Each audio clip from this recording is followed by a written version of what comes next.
시작하겠습니다. 자, 미국 시장이 이제 어제 뭐 해외 시장 흐름부터 잠깐 보면 이제 우리 시장하고 같이 열렸던 해외 시장 모습 보게 되면 뭐 중국, 홍콩 뭐 해서 뭐 전저점 이후에 반등을 조금 했고 대만이 0.46% 마감을 했고 니케이가 1.7%로 마감을 했고 그 가운데 이제 독일이 어제 0.86% 하락을 했고 유럽 전반적으로는 약세를 보인 상황이고 거기에 이제 다우지수도 계속 뭐 행보권이지 다우지수는 나스닥이 어제 음봉을 내면서 장중 하락을 하다가 이제 반전하는 흐름을 보여줬고 자 이제 그런 가운데에서 미국이 이제 어제 장 초반 부분 미국 분봉 흐름을 보게 되면 초반에는 약세 출발을 했어요. 이제 미국 CPI가 11월 CPI가 11월 CPI보다는 헤드라인 CPI는 높게 나올 거라는 건 뭐 이미 알고 있었고 여러분들께도 말씀드렸었던 상황인데 그거보다 조금 더 높게 나왔지, 그지? 소비자 물가지수가 뭐 헤드라인 소비자 물가지수가 전월 3.1%였고 컨센서스가 3.2%였는데 3.4%로 나왔으니까 컨센서스보다는 0.2% 높게 나왔지만 전월 대비는 0.3% 정도 높게 나옴으로 인해서 조기 금리 인하에 대한 기대감이 낮아졌고 그런 흐름 부분들 속에서 뭐 예상치가 조금 높게 나올 거라고 생각을 했는데 그거보다 조금 더 높게 나온 부분 그래서 뭐 하락하는 장초반 하락하다가 이제 후반부에 되돌리는 모습을 보여줬는데 강한 흐름을 보여준 거야. 헤드라인에서는 뭐 구체적인 사항들은 보내드린 자료 내용을 보면 되고 그 속에서 이제 이 컨센서스가 보다 높게 나왔는데도 불구하고 미국 시장 전반적으로는 양호하게 마감한 이유는 서비스 물가에서 주거비를 제외한 슈퍼코어 물가는 뭐 하락을 했으니까 일단 뭐 예상치보다는 조금 높게 나왔지만 FOMC에서 주로 보는 건 이제 코어 CPI니까 그 부분이 중요한 거고 그리고 1월에 이 CPI는 재차 둔화될 거라고 예상하는 상황이기 때문에 범주 내에서 움직였다라고 보시면 되는 거예요. 그래서 미국 시장이 그렇게 이 소비자 물가 지수에 의한 흐름은 크게 반영한 부분이 아니야. 그러니까 크게 연동된 부분이 아니라는 거지. 그런 가운데에서 이제 엔비디아는 상승을 하고 그런 가운데 빅테크 기업들은 혼조권을 마감을 한 상황. 그래서 미국 시장 전반적으로 보면 뭐 양호하게 마감을 했다라고 볼 수가 있는데, 그죠? 그럼에도 불구하고 그러니까 이제 전체적인 시장 지수 자체는 어제 이제 뭐 시장에서 우리가 이제 선물 매매를 통해서 외인들이 계속해서 지수 상승에 발목을 잡으면서 옵션 만기 부분에 있어서의 지수 상승을 제어하는 흐름 부분을 가져갔기 때문에 그런 우리 시장만의 지수 움직임 부분에 있어서 거래소가 7일째 하락을 하는 흐름으로 어제 마감을 했고 그런 흐름이기 때문에 오늘 우리 시장은 이제 지수가 상승 출발하는 흐름 부분으로 가야 되는데 일단 기본적으로는 삼성전자하고 LG전자, LG엔솔 실적 발표를 통해서 실적이 안 나온 상황 그런 흐름 부분에 놓여져 있기 때문에 지수가 크게 움직일 수 있는 부분은 아니고 그죠? 왜냐하면 그 시가총액 상위를 담당하는 쪽 라인 부분이 그쪽이다 보니까 전체적으로는 지수 상승 부분이 제한적으로 지금 걸리고 있는 상황이지. 자 이제 그런데 미국 시장에서 테슬라가 뭐 다른 쪽 라인 부분은 뭐 그럭저럭 괜찮은 부분을 보여준 상황인데 테슬라의 하락이 가장 눈에 띄지, 그제? 근데 이제 조금 전에 보내드린 것처럼 테슬라의 하락 부분에 있어서의 이 개별 뉴스 테슬라만이 악재 이야기가 많이 나왔지. 세 가지 정도. 하나는 가장 큰 거는 테슬라 미 공장의 임금 인상, 그죠? 임금 인상을 하게 되면 뭐 기업의 마진이 줄어들 수밖에 없으니까. 여튼 그건 이제 그러니까 우리가 이제 미국 시장에 있어서도 마찬가지고 전체적으로 4분기 이 미국 전기차 판매도 그렇고 또 그와 연관된 우리나라 2차전지 쪽 라인 부분도 그렇고 작년 4, 4분기에 전미 자동차 노조 파업이 길었잖아. 그죠? 그러면서 생산에도 문제가 있었고, 그러면서 임금 인상을 다 했기 때문에 노조가 없었던 이 테슬라나 또 일본 기업들 비롯해서 미국에 진출해 있는 기업들의 이 임금 인상은 뭐 불을 보듯 뻔한 거고, 여튼 테슬라도 임금 인상을 하겠다라고 하는 뉴스가 첫 번째. 그 다음 이제 두 번째가 홍해 항로 이쪽이 이제 돌아서 간다 그랬잖아요, 그죠? 아프리카 쪽으로 해서 돌아서 가는 부분. 그러면서 독일 베를린 공장에서 생산을 하는 테슬라 공장에 이 부품 조달이 제대로 안 되는 거지. 그러니까 2주 지연이 발생하는 부분. 그래서 2주 동안 이 베를린 공장 생산을 중단하는. 그건 이제 전기차에 대한 부분보다는 이 항로 변경에 따른 부품 조달, 이런 부분이니까 그게 부담인 요인이지. 거기다가 이제 렌트카 업체인 허츠가 전기차 2만 대를 팔겠다. 이런 세 가지 악재 뉴스가 다 겹쳐서 나온 부분이기 때문에, 그죠? 이 테슬라의 하락이 컸다라고 보시면 돼. 그러면 이제 테슬라 쪽 부분에 공급하는 게 완성 셀로는 LG엔솔이고, 그죠? 그리고, 우리나라 이제 양극재 쪽에는 LNF고, 그죠? 그러니까 영향을 안 받을 수는 없지. 그죠? 테슬라에 의한 하락이 2.8%나 나왔으니까. 그죠? 그런데 크게 받을 사안은 아니야. 개별 사안 정도의 움직임이다라고 보고, 그러니까 너무 위축될 이유는 없다. 직접적으로 연결을 지게 되면, LNF 정도가 좀 타격을 받을 정도지, 다른 쪽 라인 부분이 크게 받을 이유는 없다라는 쪽이고, 반면에 이제 LG화학이 그죠? NCM 811 양극재 관련해서 중국 기업에 대한 특허권 침해 조사 신청을 했어. 그죠? 양극재뿐만이 아니라 전기차와 관련된 LG그룹의 이 특허는 세계에서 가장 많지, 그죠? 그래서 SK 이노베이션하고도 옛날에 2조 때 마무리한 특허 소송처럼 중국 기업들이 중국의 이 NCM 811 배터리 부분이 우리나라에 수입되는 그 중국 기업은 누구겠어요? 저는 이제 CATL이라고 생각을 하는데, 여튼 이제 그런 이제 서방 국가로 본격적으로 진출하면 할수록 이런 특허 분쟁이나 전기차와 관련된 BYD가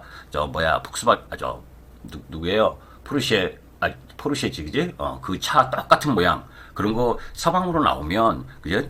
나오기도 쉽지 않을 거야. 그죠? 형식 승인이나 또 안전 승인, 거기다가 특허 관련한 여러 가지 부분도 고려해야 되는 거예요. 그러니까 중국 내에서만 팔리는 부분에서는 중국이 우호적이겠지만 그 서방 국가로 진입될 경우엔 그런 부분도 충분히 있다라고 생각을 하시면 돼. 여튼 전체적으로 미국 시장의 이 CPI 발표 이후 다소 흔들렸지만 달러 인덱스의 모습이나 또 소비자 물가 지수가 예상보다 높게 나오면 원래 국채 금리가 더 세게 올라가야 되는데도 불구하고 오히려 2년물 국채 금리나 10년물 국채 금리가 다 내려왔어. 그러면 그 영향은 제한적이다라고 보여지는 거라고. 그래서 전체적인 그 모습이 있고, 또 하나는 이제 1월 달에 1일에서 10일까지 수출로 보게 되면 중국의 수출 부분도 조금 증가를 했고, 반도체 수출도 증가했고, 그죠? 그러면서 이제 철강이나 화학, 2차 전지는 다소 부진하긴 했어도, 변압기, 이런 쪽 부분들은 양호했어. 그러니까 단기적 부분에 있어서는 이 변압기죠. HD 현대일렉이나 이런 쪽 부분들도 어제 이제 옵션 만기 끝나고 나서 놓여져 있기 때문에 매수가. 리튬 가격을 보게 되면 리튬 가격이 지금 아직은 추세를 전환했다라고 보기는 어려워. 추세 전환하려면 여기를 돌아서서 나가야 된다고. 그죠?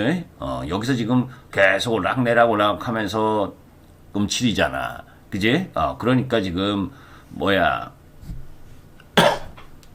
지지부진한 거라고. 얘도 결국 4분기와 지금 그 수요에 대한 부담 이런 부분들이 작동을 하고 있는 거지. 근데 아침에 우리가 뉴스로 본 상황 부분이 이제 그 테슬라와 관련된 요 얘기를 올려드렸었잖아, 그지?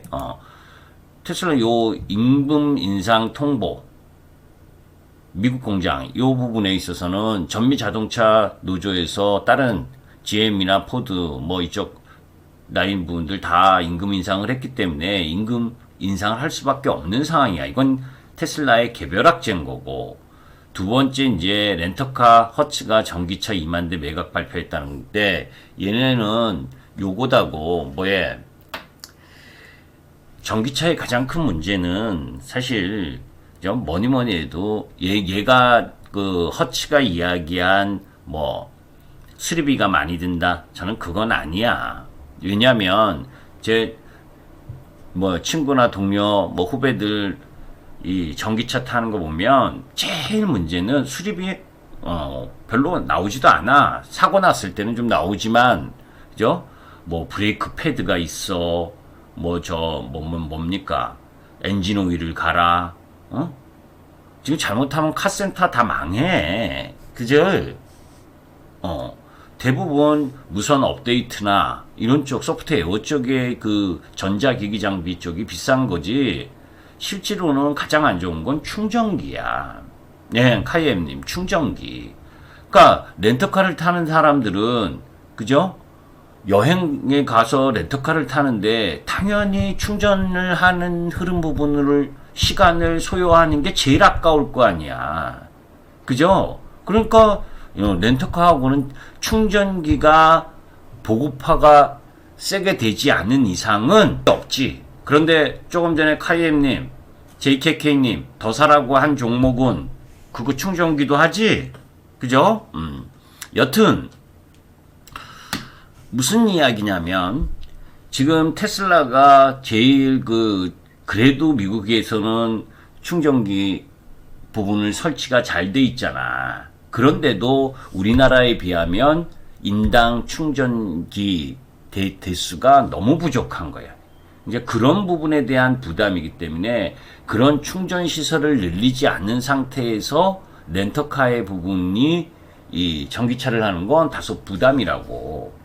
그 요인은 요 악재가 지금 2차 전지 전반에 약세를 좀 세게 갖고 오는데, 거기에다가 요 테슬라가 홍해 항로 위험에 베를린 공장 2주 생산했다. 부품이 조달이 제대로 안 되니까 돌아서 가니까 2주 정도, 1주에서 2주 정도의 차이가 발생하는 거지. 옛날에는 그죠? 공장에서 차량이나 이 부품을 뭐를 생산할 때 부품 재고를 많이 쌓아뒀지만 just in time이라고 그죠? 이제는 재고를 별로 안 쌓아놓고 있잖아, 공장들이. 그러니까 돌발 이 홍해 항로 위험에 따라서 부품이 제대로 공급되지 않으니까 테슬라가 2주 생산 중단한다는 이야기인 거지, 안 팔려서 중단한다는 게 아니잖아. 그죠?